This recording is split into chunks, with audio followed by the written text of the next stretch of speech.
Hello students, welcome back. So as you all know, we are discussing the GS paper 1 of 2017. Okay, this is the part 3 of our paper. I have clubbed all the geography questions in the part 3. This is the first time we are discussing geography questions in part 3, which means there's the first two parts as well, and whereby we have discussed primarily history, the three parts of history, modern India, art and culture, and world history. And also we have done a very detailed comparison of the past year papers with across GS1. So that we have done in the part 1. As far as part 4 is concerned, that will be the next video, whereby we will be discussing questions from Indian society. So I have, because the questions of Indian geography were not together, were not in a sequence, I have clubbed all of them and tried to make a video which contains the questions only of geography part in GS1. So altogether we will be discussing 8 questions over here. Alright. As I've told in the beginning, in the first video I told you that the geography portion according to me was slightly difficult this time, because again there were certain questions which some students might say should be included in GS3, but they were included in GS1. For example, the question on Juno mission. And but the funny thing is that even if it had been included in GS3, students would not have been able to answer that question. Then also there is the question on coal mining, the adverse environmental impacts of coal mining. Now this also should have been in GS3, but it is a part of GS1. We also have the question of floods, the question on disasters, again part of GS3, but it is included in GS1. So those lines have been now blurred by UPSC, I believe. Even in 2016, we have seen a couple of questions from political geography being asked. Okay, when we discuss questions on South China Sea and Indus Water Treaty, they were included in GS1. So that particular line of a particular GS paper, I think that has now been blurred, especially when it comes to GS1, 2 and 3. In fact, we even see questions from environment or urbanization in the case of GS4. So you can't say that certain portions are restricted to GS1 or GS2. Alright. What this means is that you have to essentially prepare all the topics before the beginning of the examination. Don't leave any topic for the last moment. That is very important. Coming to geography of this year, as I told you earlier, it was slightly difficult, I believe. Couple of questions from physical geography were asked. Okay, and both the questions were slightly tricky. One question was very tricky on cryosphere. Okay, that was, a number of students got confused as to what is cryosphere, and some people interpreted it rather differently from the original definition. Now this is essentially the side effect of not reading the NCERT properly, because the NCERT, the fundamentals of physical geography NCERT, it talks in detail about what is cryosphere, what is hydrosphere, what is biosphere, what is lithosphere, atmosphere. So all these spheres have been covered in NCERT. If not in detail, at least they have covered them from given an overview of the same, and that would have been enough to address the 10 marks question which was asked this year. The second question is on oceanic salinity. So that is essentially from ocean geography, oceanography. Okay. I believe it's slightly difficult question because students generally tend to read about oceanic currents. Okay. But they miss out on topics such as oceanic salinity and oceanic temperature. But these are also side topics. But since UPSC has asked, it means that you will have to obviously expand your horizon and even look at topics which are considered important from optional point of view, but you will have to look at certain topics. So you can probably take the help of some geography optional student for the same. Alright. And I told you earlier, environment angle based questions have increased. As I've told you, floods question was there, coal mining question was there. Economic geography questions have also been increasingly asked now. So that trend we see in the starting from 2015, that trend is seen. So a question on industries is always asked. Okay, so that has to be kept in mind. The topic cannot be ignored. I repeat, you have to refer industries from the Khuller book. If you do that, your preparation would be really robust and up to the mark. All right. So anyways, so without much ado, let us basically begin with what the geography part entails. Let us see how it is. We will start discussing the 10 markers question first. Just for those students who are seeing this video for the first time, this year paper was distributed into two types of questions, 10 markers and 15 markers. 10 markers you have to write in brief, 15 markers you have to write slightly much more detail, you have to give more in paragraph form, you have to approach the answer. All right, so the first question, how does the Juno mission of NASA help to understand the origin and evolution of the Earth? So obviously it's a shocker, I understand it's a shocker. The first part of the first keyword in the question is Juno mission of NASA. Second is understand the origin and evolution of Earth. This is a combine. Second is what is the origin and evolution of Earth? How does it help? How does the Juno mission help to understand that? So I believe why this question was asked, before we move on to the approach or anything, I believe that generally what students tend to do is they look at these missions only from the perspective of prelims paper. But it is a very important mission from mains paper, and this was proved by this question. It is not a random question, first of all. It is a very particular and a specific question. The Juno mission, in fact, holds a lot of importance, not only for Jupiter, but also for our own planet Earth. Okay, so even though it is orbiting the Jupiter planet, but it has a lot of significance for planet Earth as well. Another reason which I think UPSC wanted to test the student over here is because I told you the students generally view such missions from prelims point of view. So because of that, what we generally tend to do is there are certain instruments which are part of such missions. So any space probe, it has certain instruments. Those instruments are generally overlooked by the students. So UPSC wants to check over here that are we aware of those particular instruments. I mentioned them. It is not necessary for you to mention them in your answer. I've just given you an overview or given you some detail about what sort of instruments are generally part of any space probe. Even in this case, you'll be seeing, and had you studied about the instruments slightly carefully, you would have been easily able to frame this answer, which people think is difficult. All right. So these are a couple of things. One is, do not look at any space mission, major space mission, only from prelims point of view. It is important from mains point of view also. Secondly, look at instruments in slight detail. Okay, so that is very important. That would have helped you frame the answer in this case. All right, now coming to the approach, as the topic of the question is very simple, it is Juno mission. So we will simply start by writing as to what the Juno mission is. Then we will talk about what are its objectives. That is the second part. And finally and lastly, we will talk about how it helps in understanding the origin of Earth. Now, some students might say, why do we need to write the objectives? But it is important because, again, you need to form a flow in your answer. Also, because such a question, it was shocker for a number of students. You might not have too many points to write in the third part. You might not have too many points over here. So you can cover up for that by writing about objectives and writing about the significance of the mission. All right. So let's see the answer. The introduction part, you can simply write what is Juno. Juno is the part of New Frontiers program of NASA. It went into orbit in 2016 to study the planet Jupiter.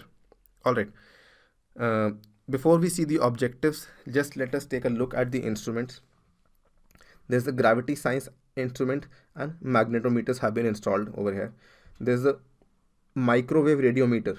Okay, now this essentially tries to measure how much water and hence oxygen is there. Second point. Third point, this jade and waves. So these are instruments to determine how the magnetic field is connected to the atmosphere and especially the auroras. All right. Then we have the UVSN GIRAM, uses ultraviolet and infrared cameras, takes images of atmosphere and auroras again, including chemical fingerprints of the gases present. All right. And Juno Cam takes spectacular close-up color images. So this is just for imaging. So the first 3 and 4 instruments which are mentioned over here. So as we see the planet's gravity field, this is the first point. Then we see how much water, second point. Then we see auroras, third point, and gases, fourth point. So again, as I told you earlier, if you had taken a specific look at the various instruments which are part of Juno mission, it would have been really easy for you to frame the answer over here. Okay. Now coming to the objectives. What is the objective? We can frame the objectives also from here, and we can even frame the Earth relationship, how the mission is related to understanding the evolution of Earth. What are the objectives? To understand the atmosphere and its composition, presence of oxygen particularly, presence of water, as I've told you, using microwave radiometer. Okay, you can link it here. In fact, you can even memorize it so that to add value to your answer. Then gravitational field, gravity science instruments have been used for the same. Magnetosphere understanding is also a major part, for which magnetometers have been installed. We also want to understand the wind patterns which lead to the formation of auroras and everything, and the various composition of the gases. So that is also objective. To these objectives, eventually want to understand how Jupiter was formed. Okay. Now, how the Juno mission helps in understanding origin of Earth. Earth-Moon relationship, first of all, as we know that from general knowledge, we know that Titan is the very famous moon of Jupiter. So this space probe is also trying to understand the Jupiter-Titan relationship. The moon of Jupiter, which is Titan, and the planet. So planet-moon relationship is being understood by the Juno mission. The same thing would be applied in the case of Earth and Moon. Okay, so that can be helpful. Secondly, gravitational field which is exerted by Jupiter is one of the strongest in the solar system. Why? Because of its very large size. So this impacts Earth as well. So the Juno mission wants to study that, because it is possible that that particular gravitational field might have led to the formation of Earth in a particular manner. Origin of Jupiter will also help to understand which planet formation theory explains the formation of Earth or solar system. So this might be new to some students, I am sure, but in geology or certain optionals, it is being studied that nebular hypothesis is put forth. Okay, or there is also, this is the theory given by Laplace, if I'm not wrong. Then there is also the interplanetary theory. Okay, so this is given by some other person. I'm not sure even if these names are correct, but I'm just guessing that there are certain theories which are put forward generally, and nebular hypothesis is considered to be the best theory among them. And these theories are put forth to understand which planet theory formation, which has led to the formation of the solar system in general. So probably this understanding will help us to understand. This understanding of the Juno mission will help us to better understand which planet theory is the best and more accurate. Then, as there are very strong auroras in Jupiter, maybe if we understand that, we can understand the phenomena of auroras in the case of Earth as well. Helps to understand the auroras of Earth as well, which are famously called as Northern Lights. Okay, they are in Iceland. So, all right. So, I hope it is clear. There are certain, if you are aware of the instruments, as I mentioned over here, I mentioned 2 or 3 points. If you are aware of these instruments, I am sure this will come in very handy to you to frame such an answer whereby you feel it is difficult, that it is a bouncer sort of a question. You can easily frame an answer if you read about the instruments in detail. All right. Now let us move to the next question. Now this is the question I was talking about. What are the various adverse environmental impacts? Okay, the environmental based question. The question says, in spite of adverse environmental impact, coal mining is still inevitable for development. Discuss. Now, this I find it slightly funny in a 150 word question, and the question has a couple of 2 or 3 parts. The question has giving a discuss action word would limit the student, because you have to limit yourself, because the word limit is very less and it is specifically mentioned to adhere to the word limit. So when you see the word discuss, you want to write as much as possible, but you will have to take that chance over here and limit yourself while you are writing the answer. Nevertheless, let us discuss the question. Let us see the keywords first of all. What are the keywords? Adverse environmental impact is the first keyword, that coal mining has some adverse environmental impacts, but it is still inevitable for development. This is the second keyword. inevitable for development. Coal is the main topic, so that should form the introduction. The coal or coal mining should form the introduction. As we have said, coal mining is the main topic, areas in India, and the main purpose of coal mining. That forms the introduction over here. Second part is coal, how it is inevitable for development. That is the second part. And lastly, we will also talk about how coal has adverse environmental impacts. All right. I have not drawn a map in this case. I have just took a picture. Okay. I do not encourage you to draw a map over here because this is a very vague map. It simply shows that coal mines are available in so and so states. If you are telling the name of mines or something, then it would have been much more detailed. But such a map, I don't think so. It's very beneficial to be drawn in the paper. In fact, the question is also essentially based on environmental impact, okay, and development. So it is not something where a map is required, okay. Let us see the answer. As we have begun that what coal mining main areas and main purpose. Coal is found in India in the form of Gondwana coal, primarily in peninsular India, and tertiary coal, primarily in northeast India. Coal mining is prominently done in East India and Central India, with Jharkhand being the leading producer of the coal. It is rightly called as black diamond. You all know that. So just for schematic purpose, I have shown that these are certain states where coal mining is done. There are numerous states that this coal and this coal can be distinguished on the basis that this is Gondwana coal and this is tertiary period coal. All right. Again, don't go into all this detail. Not very much important. More important from geology point of view.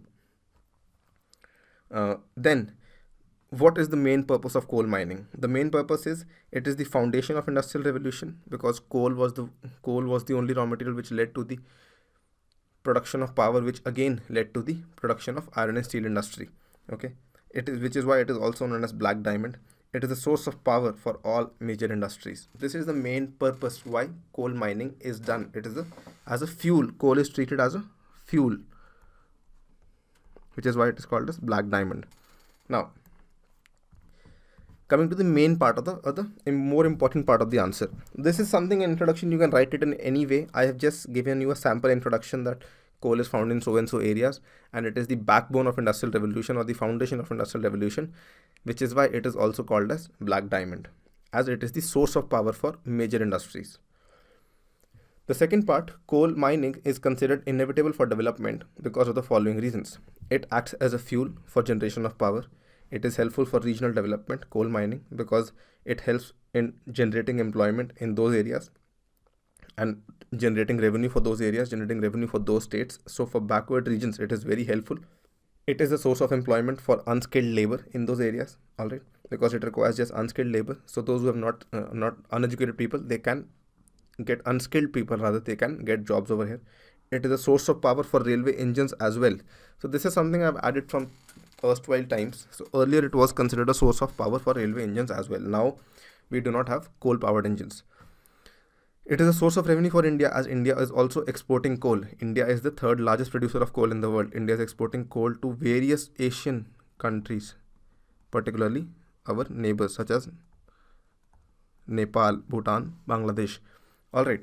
So this is also another important part, which is why coal is inevitable for development. Since it is said development, so you have to take multiple perspectives: social development, economic development.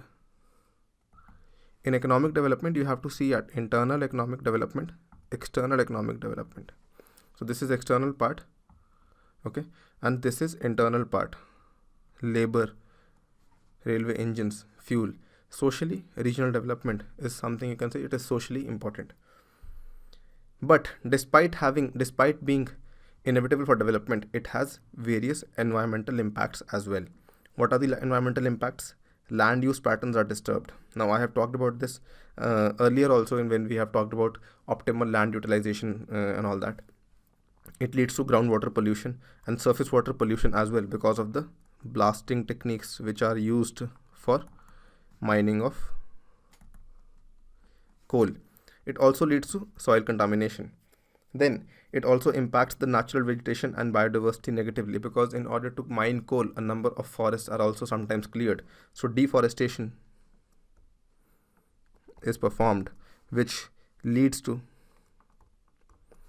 loss of natural vegetation and biodiversity.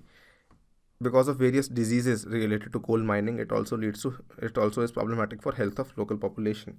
We have also seen in news about the coal mining or the dead bodies which were found in coal mining areas of Meghalaya. So that is also another side effect. You can quote that example over here. That is a current example that would add value to your answer. Then, when we finally use coal, it is resultant in emitting of ash of various kinds, such as fly ash, bottom ash, etc. So, not only the coal mining is problematic, even when coal is mined after that, whereby coal is used in various industries, even that part is very problematic, because such ashes are not disposed of properly or in a environmentally proper manner in the case of India. Alright, so this and all is also should be included. Alright, so this is a very simple answer. What I've done here is I've just shown you how to approach this answer, nothing to be done, just mention both the things. Some students, they simply do not mention about the adverse environmental impacts because it is saying coal mining is inevitable for development.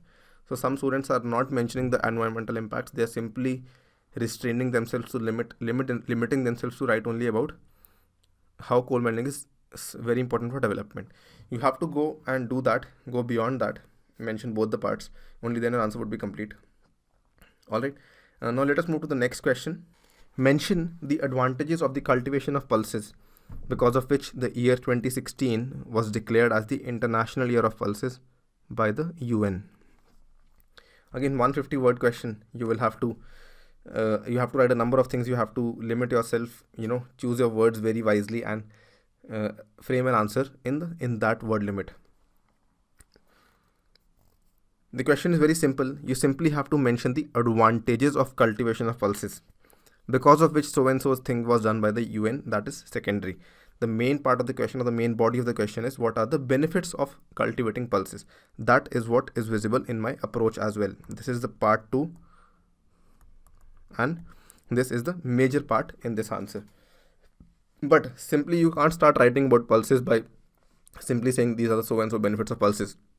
You have to give a brief introduction as to what are pulses and a very brief introduction of the International Year of Pulses. Okay, so let us see this answer from the answer structure. It's a very simple answer. We will not give much time to this. Pulses are a type of leguminous crops which are harvested for its dry seeds. The year 2016 was declared as International Year of Pulses by UN to create awareness of the benefits of pulses. So this is very briefly I have written that why 2016 was chosen by the by the UN as International Year of Pulses. They wanted to create awareness about the benefits of pulses in that particular year. Okay, now what are the various benefits of cultivation of pulses?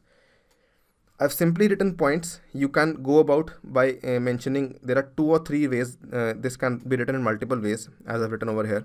One is simply writing about various attributes. What I have done, 1, 2, 3, 4, 5, 6. I've mentioned 6 points over here. Simply various attributes of or benefits of cultivation of pulses. The second approach is using subheadings such as social, economic, environmental. Any which way is fine. I don't think so anything would be more rewarding or less rewarding when it comes to giving marks. Both are equally fine. I have chosen the first various attributes option.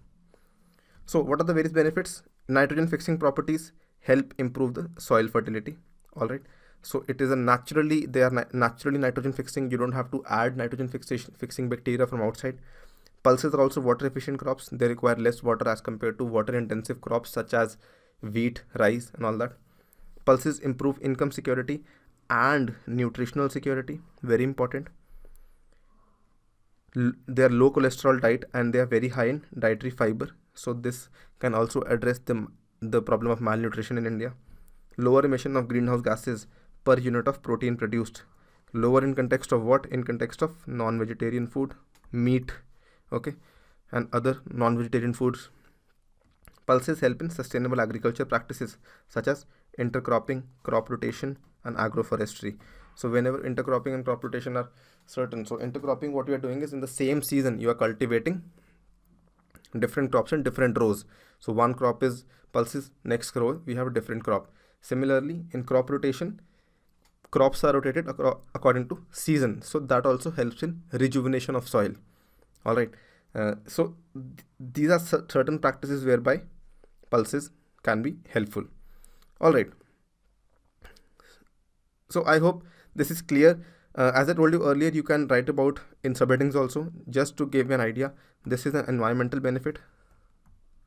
This is also an environmental benefit, water efficient. Income security and nutritional security is a socio-economic benefit. Income security to the people who are cultivating this, because this does not require a lot of inputs. The seed is also very cheap, and it gives a very huge amount of return because there's a huge market for pulses. In fact, India is not only the largest importer of pulses, it is also the largest consumer of pulses. All right, very high in dietary fiber, social. All right, then low emission of greenhouse gases, environmental. Finally, intercropping, again environmental. So there are more environmental benefits of pulses compared to another crops. It has obviously economic benefits and social benefits.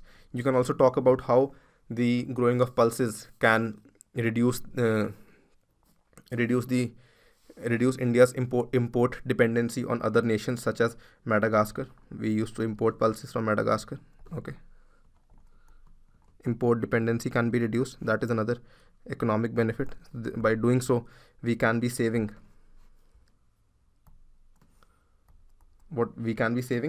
forex reserve of India. That can also be added. All right, so that is this about this question. It's a very easy question. We will not devote much time on this. We'll move forward to the next question now. This was a slightly difficult question. How does the cryosphere affect global climate? Very brief question, 150 words you have to answer.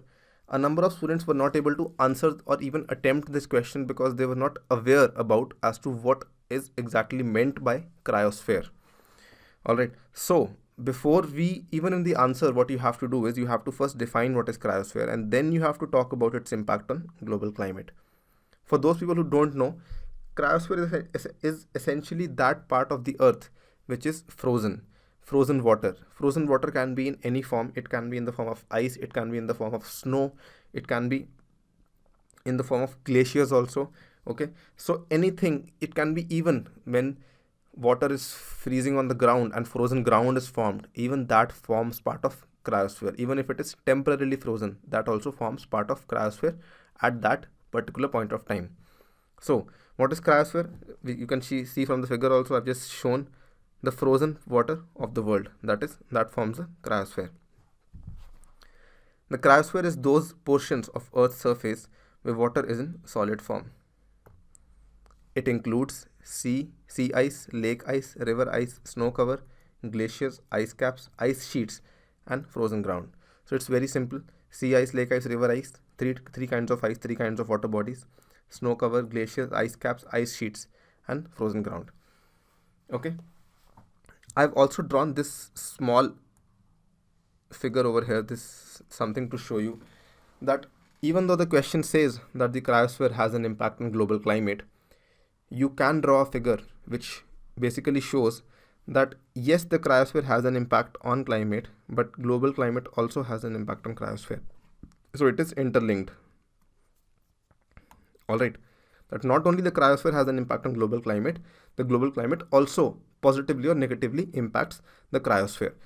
Why do I say this? Because obviously there is a water cycle, and even in the case of water cycle, the hydrological cycle, the cryosphere plays a very important part. So you can infer it from over there that because whatever water goes into the atmosphere, it comes back to the earth as well. So similarly, cryosphere is impacting the climate. At the same time, climate is impacting the cryosphere. Coming to the question, how it impacts global climate. Albedo, as you all know, is known as reflectivity of the earth. So reflectivity of snow or frozen things is very high. Okay, so cryosphere in a way helps to maintain the temperature of earth because it is controlling the reflectivity. All right, this is the first thing. It also has a role to play in oceanic salinity because melting of ice maintains the salinity, particularly in polar areas. So that is second point. Hydrological cycle is also in a way driven by the cryosphere because it is a source for rivers. The melt of ice is a source for various rivers such as Himalayan rivers. So you can write that over here. I'm sorry for this. Himalayan rivers. Then even pressure belt formation, what we generally see in the case of, I've earlier also drawn this diagram, 0 degree, 23.5 degree, 66.5, 90 degree. So what we see over here is doldrums, sinking of air, rising, sinking. So this sinking of air over here is also because of polar low pressure. This low pressure is because of very low temperature over here. Okay, so this is also in a way governing the polar low pressure belts. Then because whenever we talk about climate change, so as we know that whenever climate change is in the news, they say that this would increase the mean sea level, this would increase the melt of ice. This would first of all increase the melt of ice. So the cryosphere acts as a very good indicator of climate change, as it tells us that climate change is an adverse thing. It tells us this through the melting of ice. Finally, we have mean sea level, that it can also impact the hydrosphere or the mean sea level. It can lead to disasters like floods and submergence of low-lying areas if excessive melting of cryosphere happens. All right. So these are 6 points. Even if you recall like 4 points, they are more than sufficient. If you talk about them in slight detail, about 2 to 3 lines for each points, it is more than sufficient. I just want you to understand, obviously it is difficult to memorize or recall this fact in the examination, that you to draw this diagram of cryosphere and cryosphere impacting the global climate and climate impacting cryosphere. This is slightly difficult, but from this exercise we can maybe include this in our minds, that whenever we see such a question, that we should think on these lines as well, drawing a very brief or a simple flowchart or a process showing that the two are interrelated. Or you could have even shown like this, that cryosphere and global climate interrelated, they impact each other. All right, so that can be done. That would add value to your answer, make your answer more presentable also. Okay, you don't have to draw this figure. This was just for educational purpose, just to make you understand what was cryosphere. All right, so now let us move to the next question. So this question, as we had talked about it earlier, that this question essentially talks about oceanic salinity. This is a topic which is generally ignored by the students. I would not encourage that. I would say that oceanography is very important. As you can see that over the past 3 years, in fact 2014, 15, then 17, 14 questions on oceanic deposits were asked, 15 a question on oceanic currents was asked, 17 we have a question on oceanic salinity. So if there is any one topic in the case of physical geography, I would say that is oceanography, whereby UPSC is being very serious. It is asking questions from it year on year basis. All right, so let us see this question. Account for the variations in oceanic salinity and discuss its multidimensional effects.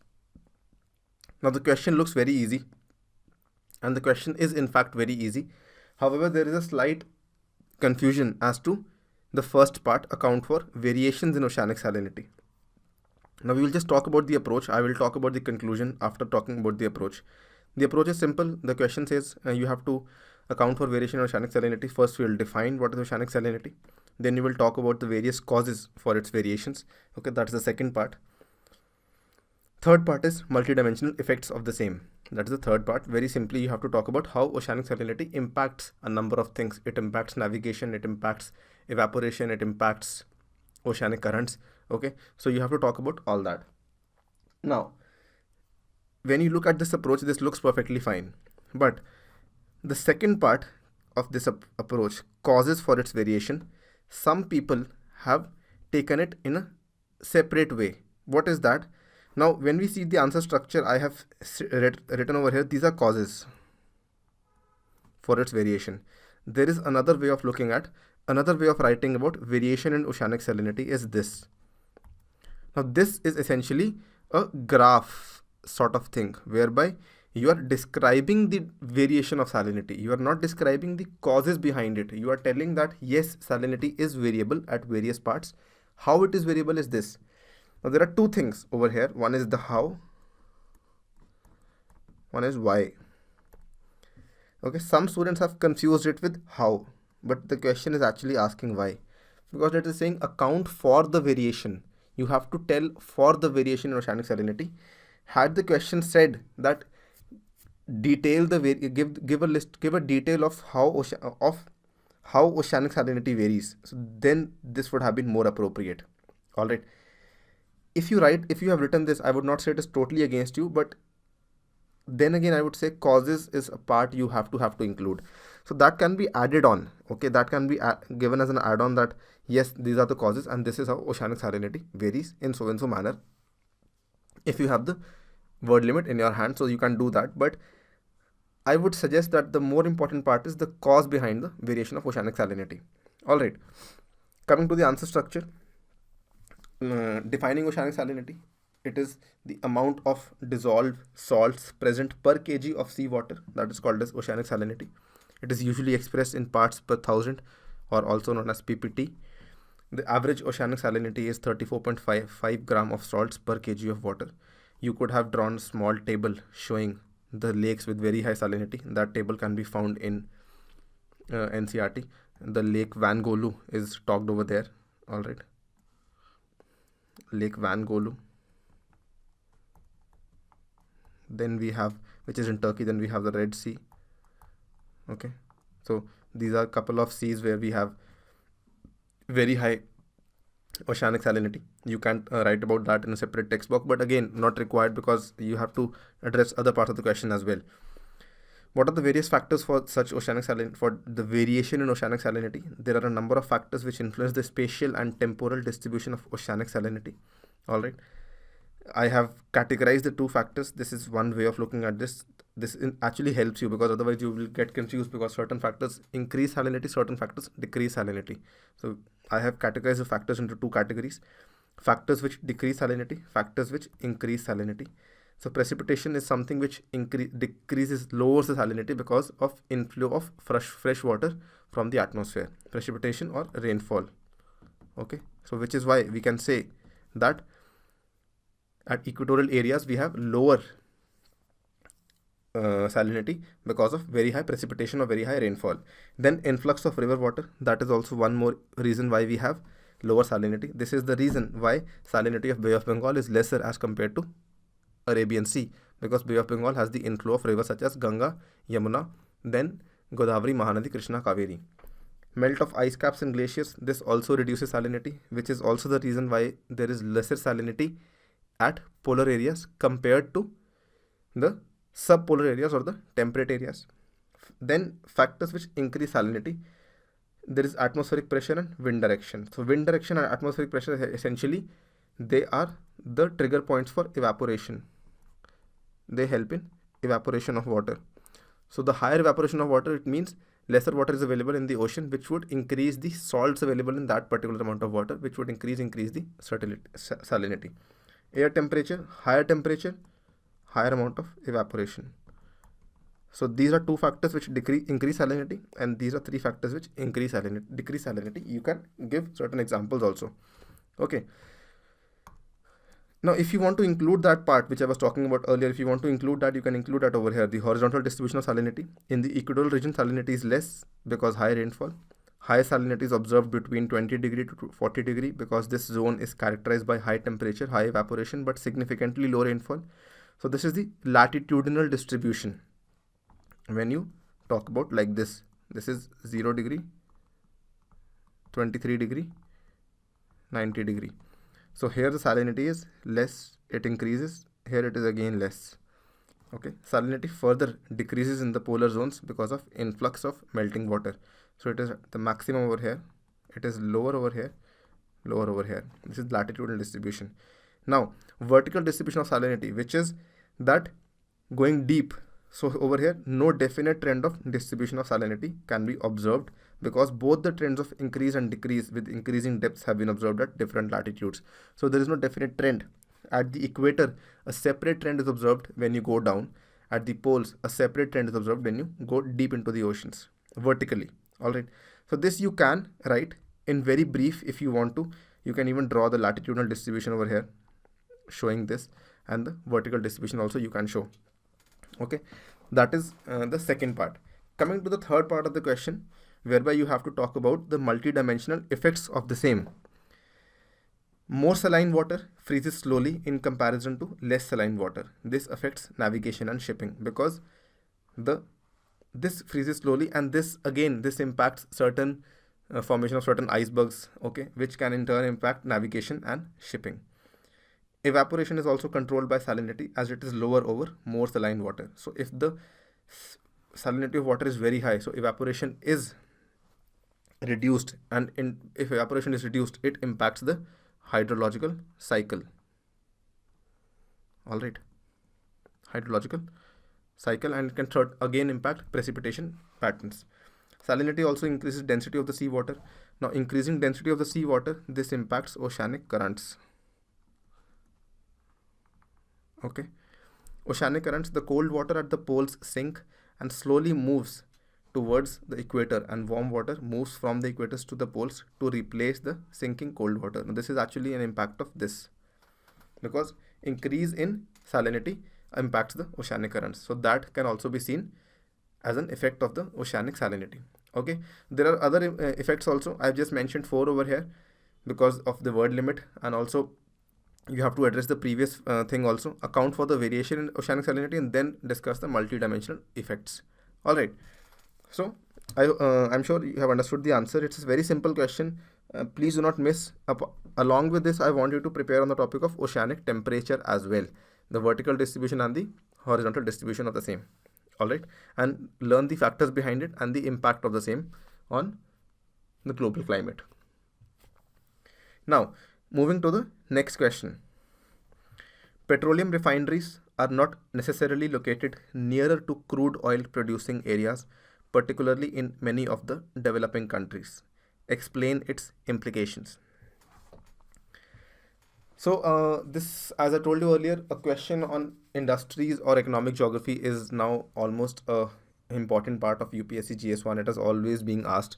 They are not missing out on this.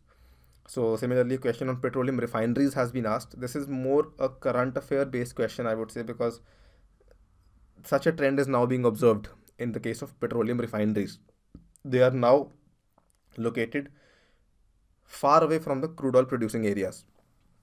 In the case of India also, we have certain refineries, such as in one we have in Bathinda also, then we have in Paradip also. So these refineries are being created away from the crude oil producing areas, unlike the traditional refineries which were located close to the crude oil producing areas in order to reduce the transportation cost. But that is now changing. Okay, but if you read the question clearly, it is not asking you the locational factors, or it is not asking the reasons why it is located closer to market and not closer to crude oil producing areas. It is in fact asking the implications. So there are petroleum refineries.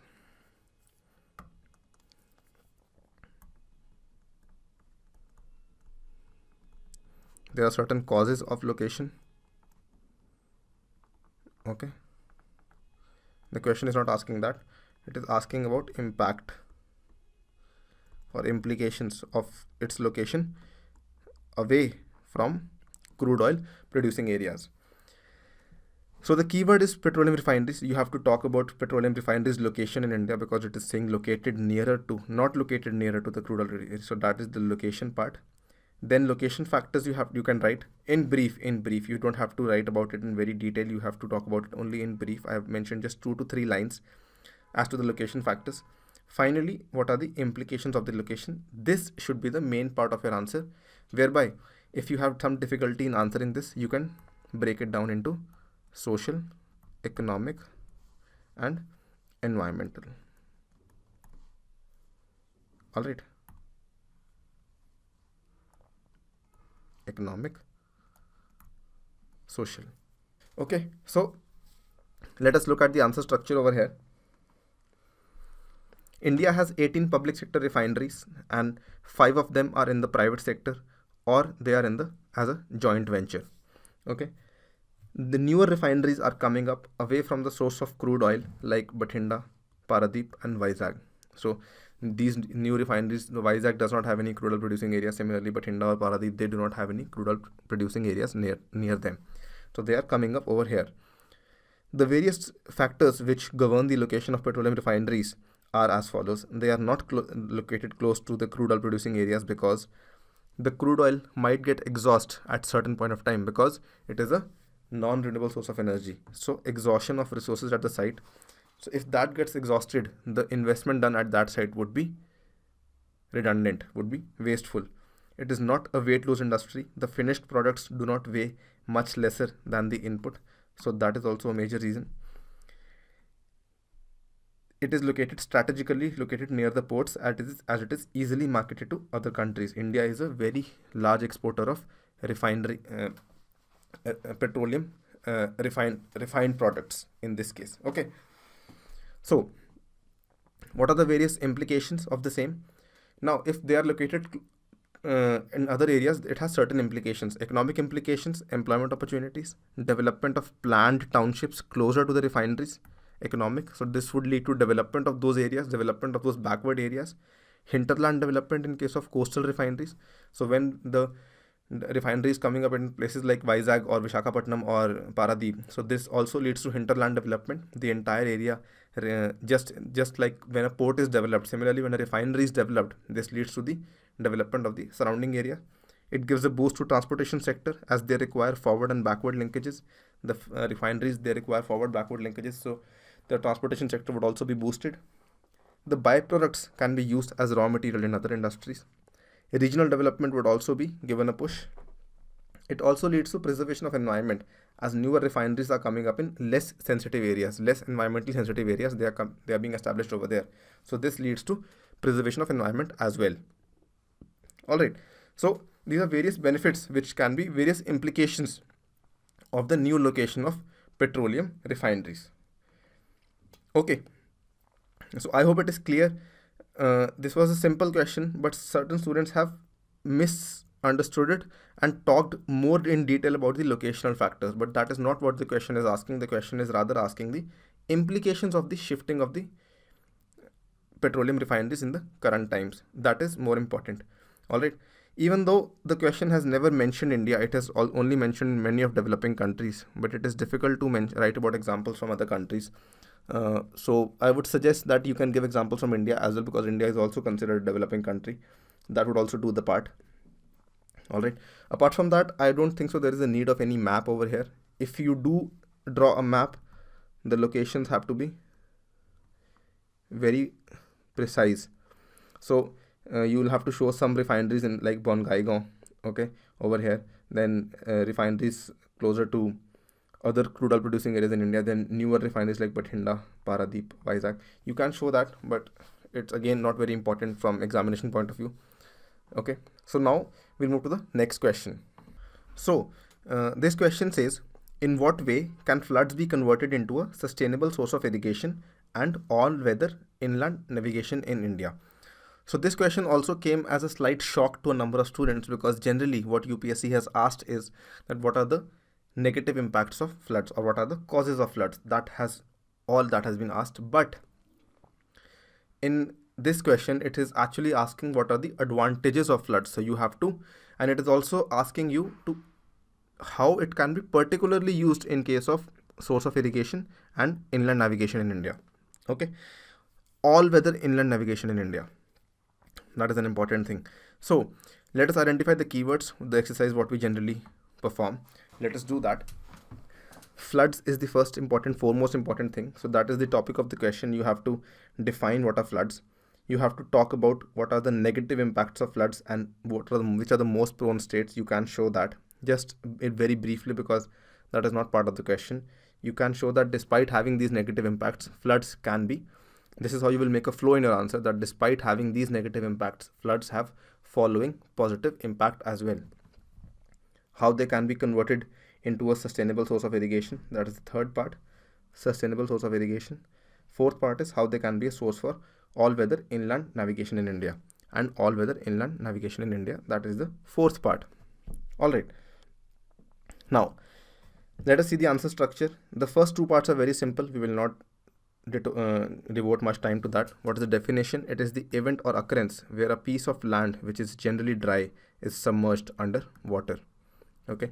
The event can be due to man-made factors also. It can be due to certain natural factors as well.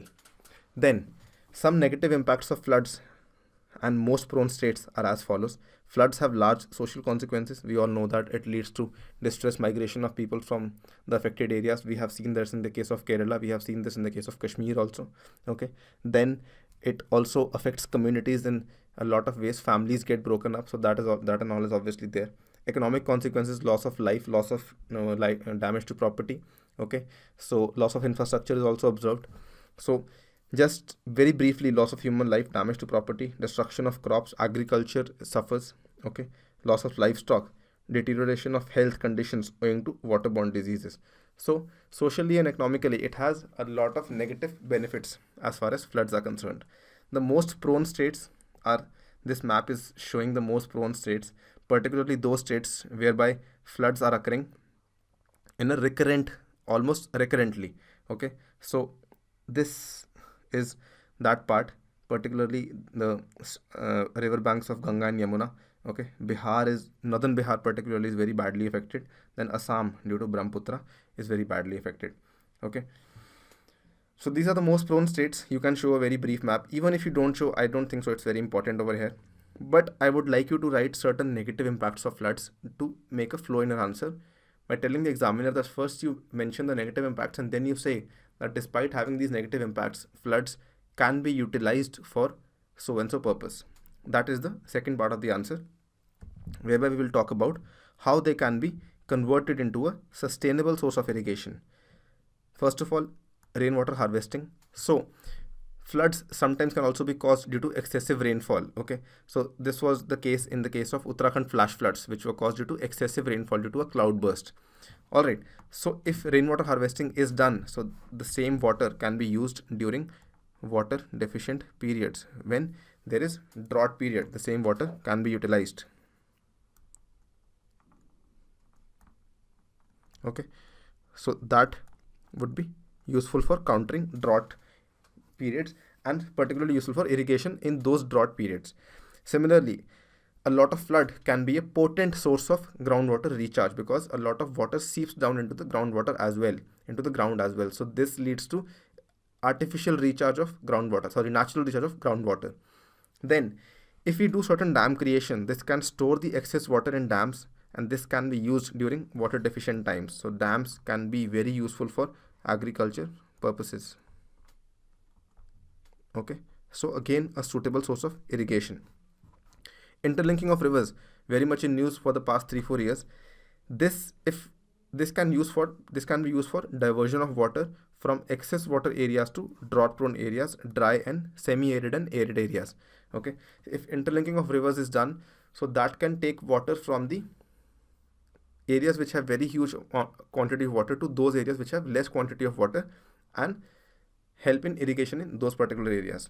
Apart from that, we have the CADP and the watershed management. So these techniques, if they are used in the case of floods, they can also help in efficiently managing the water and reducing the gap between the irrigation potential created and that utilized.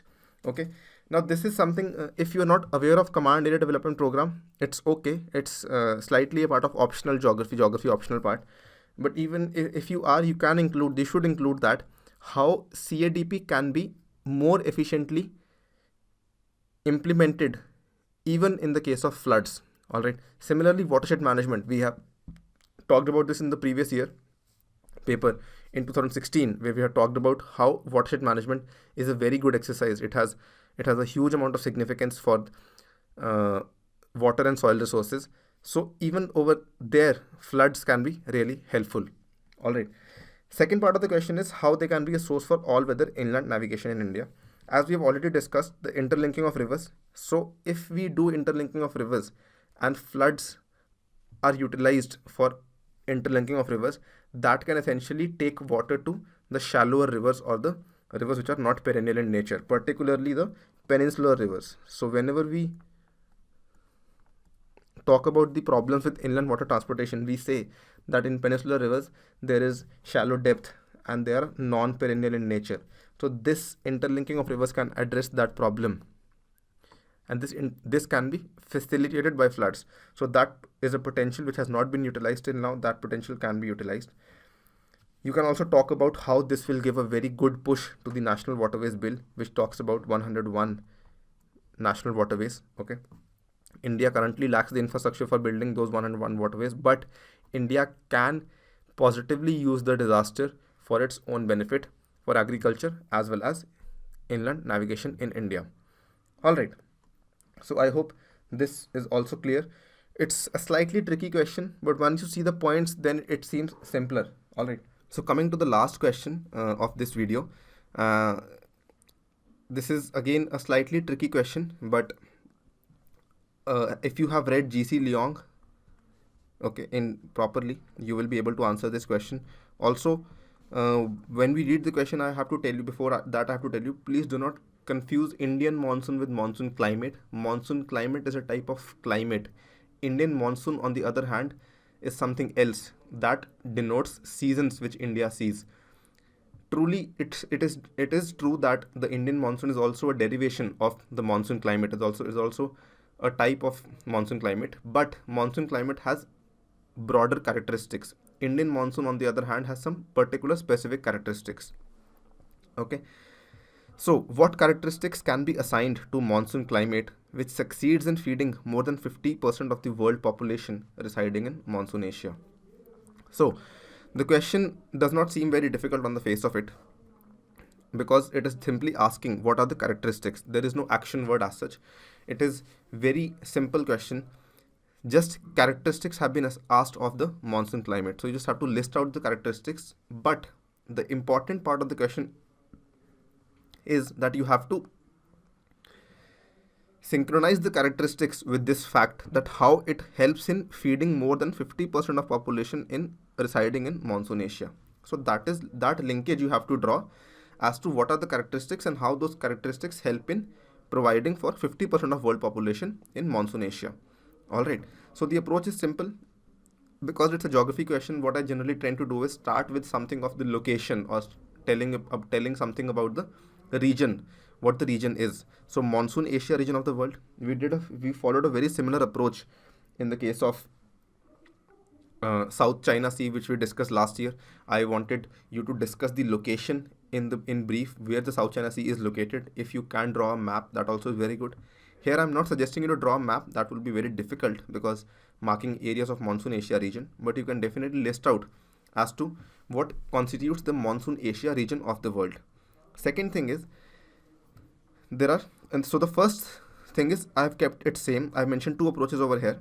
The first I've kept same, monsoon Asia region of the world. You have to basically describe what all continents are covered in monsoon Asia region of the world. The second part is characteristics of monsoon climate which succeed in feeding more than 50% of the world population and impact of those characteristics. So I have broken down it in two parts. You can also do characteristics and their impacts. What I basically want to suggest over here is both are equally good approaches. There is actually not much difference also, but just in order to break the question and make it easier for yourself also and for the examiner also, it would be easy if you break the question into three parts as I've done in approach number 1. Okay, here I have broken down only into 2 parts. It is better if you break it down into 3 parts. That would be much more beneficial. We will be seeing it through the answer structure also, where I have broken the question into 3 parts. So let us begin. We can simply see that the principal regions which are influenced by monsoon are as follows: South Asia, East Asia, Northern Australia, Western Africa. So these are some areas which are greatly influenced by the monsoon climate of the world, or whereby we see monsoon type of climate. Now, what are the various characteristics which we see? Now, these characteristics can be drawn from the Indian monsoon. That is where your information and knowledge of Indian monsoon can be helpful in drawing these characteristics as to what is meant by monsoon climate. We see reversal of winds. Yes, we do see reversal of winds, which is why both directions of monsoon can be seen. So once monsoon is coming from the southwest direction, okay, if this is the map, and once it is coming from northeast direction. So we see reversal of winds. It is coming from southwest, then it's coming from northeast in different seasons. From July, during July it is coming from southwest, and during October it is coming from northeast direction. Then the withdrawal is slower than its arrival. Okay, so arrival is slightly faster, but the withdrawal is much more slower as compared to the arrival, which is also characteristic of monsoon. So that also has certain importance when we will talk about how it impacts agriculture. Okay, then the monsoon climate it arrives in both seasons, even in summers and winters. So in the case of India, as we see, the southwest monsoon, that is the main part of monsoon, and the winter's monsoon, which we also call as retreating monsoon, that can be seen during the withdrawal time. Okay, which leads to creating cold and dry winters and hot and humid summers. So this also has certain impact on the agriculture, on the natural vegetation, on the biodiversity of those particular areas. Finally, another characteristic which is very important is the long duration of monsoon. So it almost constitutes a season. You can say that the monsoon is spread over nearly 4 months,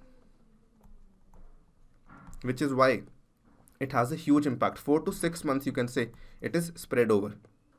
Okay, so which is why it has a huge impact on the lives of people residing in the monsoon climate region. Okay, one more characteristic which you can assign, I have not assigned over here, is the average rainfall. The average rainfall is very high during monsoon. You can give the idea of the yearly rainfall. It is more than 1800 mm. Mind you, this is not the monthly rainfall or the average rainfall, it is the yearly rainfall. So it is a sum total of the entire rainfall which is generally seen in the case of monsoons.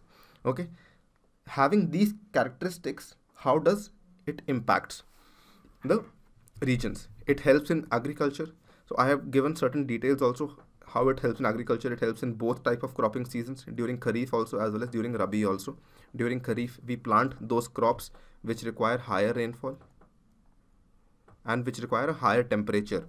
So the tropical monsoon climate helps in the Kharif time, and the Rabi time we plant those crops which require lesser rainfall and which require a cold climate. So you can give an example of wheat over here, and you can give an example of rice over here, or paddy over here. Okay, then not only for sowing, it is also important for harvesting. So when the monsoon is not there, that is the time when we harvest certain crops. So the pattern of monsoon helps in both sowing and harvesting. The slow retreat helps in ripening of crops. When the withdrawal is happening of monsoon, it is going very slowly. It helps in ripening of various crops. Alright, so the ripening of paddy, it can be said, is actually happens during the retreat of monsoon. After that, the monsoon obviously aids greatly in the natural vegetation and the biodiversity as well. So that also can be said. Not only that, it also helps in various recharge of rivers and water bodies and drainage system. It supports agriculture for irrigation, industries and domestic needs as well are supported. So this is directly linked with the question how it helps in feeding more than 50% population. It also helps in providing nutritional content to soil and keeping them aerated, and helps in water retention. Okay, now there are more points you can add over here, such as groundwater recharge, how the monsoon helps in that.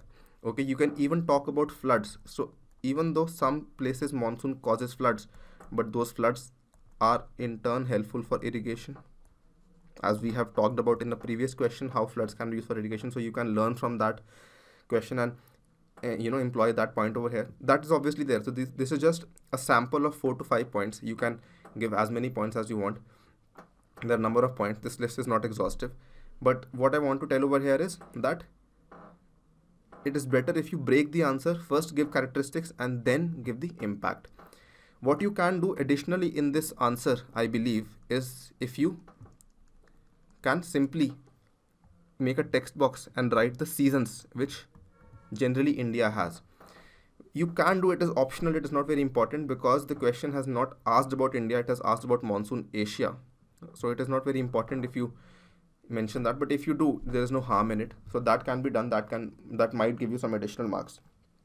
All right, so that is it with this question. With this, we will be finishing the geography part. In the next video, we will be discussing the Indian society part. All right, if you have any doubts or comments or suggestions, do mention them in the comment section so that we can address them. Till then, all the best and goodbye.